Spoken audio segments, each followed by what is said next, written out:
Statistically, the Colorado Buffaloes were one of the worst rushing teams in the country. And it shouldn't have been that way in my personal opinion. But I'm going to give you guys my projected starters as far as the running backs. And I'm also going to talk about some of the changes I feel like offensive coordinator Pat Shurmur should make for this upcoming season. So let's get to it.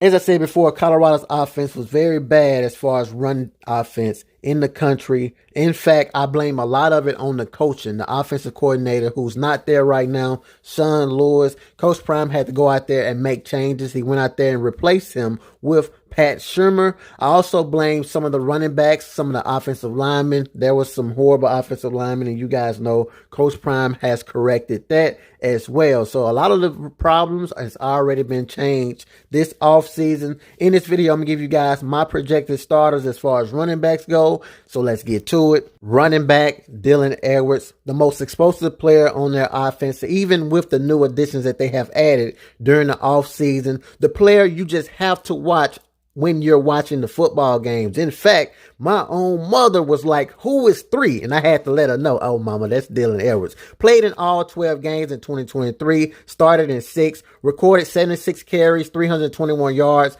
1 touchdown. He also racked up 36 receptions for a total of 3 touchdowns as well as 300 receiving yards. He set the school record against TCU, most receiving yards and touchdowns by a running back with 135 yards, 3 touchdowns. He was also named a Pac-12 Freshman of the Week. He's the real deal. He's very electric, can catch the football out the backfield, can run, can do everything. That's what makes him so special. Listen to what Coach Prime says about Dylan Edwards.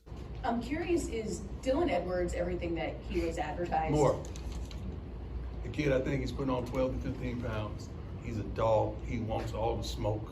He wants the ball. He's not just a bounce guy that bounces outside. He can run between the tackles. Dylan Edwards is a phenomenal, electrifying player. We plan on having him returning kicks as well as getting the ball to him as much as possible. With that being said, I will say this. If Pat Shurmur's offense can be utilized around Dylan Edwards' strength, this team, as far as the run game, will be a lot better. I don't know what happened after the TCU game. When I watched that TCU game, I said, there's no way in hell any defense can stop all of this. When you have Dylan Edwards that can run the football on the outside, he can catch screens. You can also utilize Shedeur Sanders as far as his abilities to get the wide receivers the ball. How can you stop that? You know what I'm saying? And so Sean Lewis just started running Dylan Edwards as if he was Marshawn Lynch, up the A gap, up the B gap. It was very strange. Pat Shurmur's offense must be unique to Dylan Edwards' strength. If he can do that, this team will be even more explosive come 2024. Running back, Alto McCo. The only thing that has been holding him back is injuries, and just unfortunate. He missed the entire 2022 season before going to play for Coach Prime, Colorado Buffaloes. But Coach Prime has done everything he can to make sure Alto will be at 100% for this upcoming season. He redshirted him. Now, he did play a little bit, 14 carries, 59 yards, and 2 receptions last season. Every time I see him carry the ball, he ran for 5 yards at least. Then after that, he disappeared, which tells me he probably wasn't still at his 100%. In 2022, as I said before, he missed the entire year. It makes sense of why Coach Prime want Alto at 100% because his 2021 freshman year was absolutely insane. He appeared in 14 games, rushed for 189 rushes, 961 yards, 16 touchdowns. Let me read the list of things he had done. 21 receptions, 113 yards, 2 touchdowns, American Athletic Conference Rookie of the Year, All-American Athletic Conference Second Team, Dave Campbell Offensive Freshman of the Year, led all true freshmen nationally in the rushing TDs. He had 16. Led the Cougars in scoring 108 points, 29 explosive rushes. He had at least 1 rushing touchdown in the road games. He's a 4-star recruit, ranked number 26 as far as all running backs in Texas.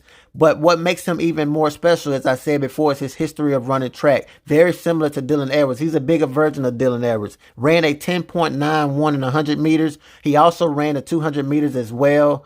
And as I said before, he competed in the track and field, man. So I'm expecting a very high performance season for Alto McCo, man. It's just going to be about, is he at 100%? Hoping and praying he's at 100%, because if he is, he could easily be the best running back on this football team. He has the credentials. He has the talent. He just needs that body to be at 100%. We have seen some similar players that has had the similar injuries as him go. Running back Micah Welch. This is going to throw off a lot of people. For one, Micah Welch is a true freshman straight from high school. We know how Coach Prime get down. He wants those guys from the transfer portal. We know that. He's a transfer portal king. He has the most transfer portal guys in 2 years. He like those veterans. But we don't know the latest of McCaskill. We really don't know if he's at 100%. We all hope he is, because we know he's capable of being the best running back in the running back locker room. But in fact of the reality is he hasn't played since 2021.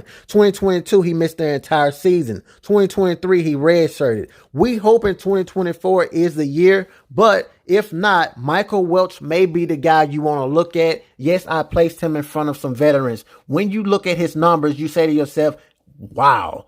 In his career, he totaled 3,759 rushing yards, 47 touchdowns, 254 receiving yards, 210 rushing yards for an all-purpose of 4,223 yards. Are you kidding me? His senior season, he went off 113 carries, 895 yards, 8 touchdowns, 4 of them for 100 yards. He also has history of running track, ran the 100-meter, 200-meter, 4x100, long jump, triple jump. Also had 16 tackles, so he played on the defense side of the football as well. He's from Georgia. He also enjoyed fishing, going to church, working out, and looking at houses. I'm telling you guys right now, that's basically what Colorado's website said. But when I look at the film and I look at his tape, I'm wowed by it, man. He can definitely get upfield. He can run the football. He can do the dirty work. Very explosive. He just can be one of those guys that can fill in the rotation behind Dylan Edwards. That's just my personal opinion. And he has the mindset. He's not only young, he has the mindset of a competitor. I watched Reach the People Media video where he said, hey, we're going to compete for this position. He said that out of his mouth. So I'm telling you guys right now, I have high hopes for him. But anyway, let's keep the train rolling. Lorenzo Wester, primarily a wide receiver, but you can also put him at running back, kick return, punt return. Now, guys, listen.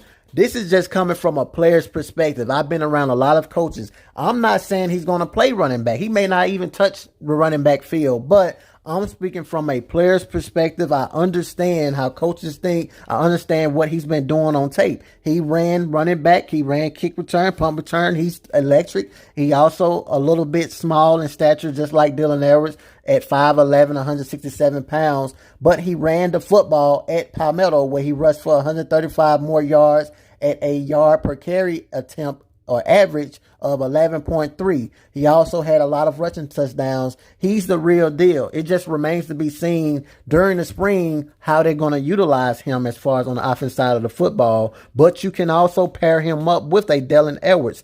Do you guys imagine if he is in the backfield, double running back formations with Dylan Edwards, who's also very explosive, very electric? It would be fun and exciting to see. But again, it remains to be seen what Pat Shurmur is going to do as he's the new offensive coordinator. But I just want you guys to understand and be aware that Lorenzo Wester definitely can play out the backfield as well. So that pretty much wraps up my list for projected starters at the running back position. Yes, I did leave out Savion Wickerson, and if he happens to look at this video, you have more motivation. Prove me wrong. I just feel like Micah Welch is definitely a younger running back, could get the job done, can run the football, very explosive. Savion really didn't have a real good year last year. He rushed for 3.6 yards per carry. That's not very good. I mean, it's okay. It's not great. But considering you're around a lot of good running backs, those numbers just going to have to improve. He had 191 total rushing yards on 53 attempts, you know what I'm saying? And that's in 11 games. So,